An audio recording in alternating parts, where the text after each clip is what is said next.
Breaking news megastar Chiranjeevi పలు అంశాలపై కీలక వ్యాఖ్యలు చేశారు. తాను రాజకీయాలకు దూరంగా ఉంటాను అని, తాను పూర్తి చేయలేనిది తన స్థానంలో పవన్ కళ్యాణ్ చేస్తున్నాడు అన్నారు.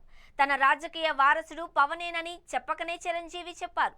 ఈ మధ్య తాను వాళ్లకు వీళ్లకు దగ్గరయ్యాను, ఫలానా పార్టీలో చేరతాను అని అనుకుంటున్నారు, కానీ అలాంటిది ఏమీ లేదు అని ఆయన స్పష్టం చేశారు. రాజకీయాల పరంగా తాను అనుకున్న లక్ష్యాలను, సేవా భావాలను పూర్తి చేయడానికి పవన్ కళ్యాణ్ ఉన్నాడన్నారు.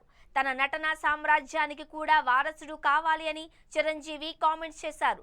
తన కొడుకు రామ్ చరణ్ కొడుకును కనాలి అంటూ చిరంజీవి చేసిన కామెంట్స్ సోషల్ మీడియాలో వైరల్ అవుతున్నాయి. తన ఇల్లంతా మనవరాళ్లతో నిండిపోయింది అని, ఇంట్లో ఉన్నప్పుడల్లా తనకు లేడీస్ హాస్టల్ వార్డెన్ గా ఉంటుంది అని అన్నారు చిరంజీవి. రామ్ చరణ్ కొడుకు పుట్టి తమ వారసత్వాన్ని కొనసాగించాలనే కోరిక ఉందని అన్నారు చిరంజీవి.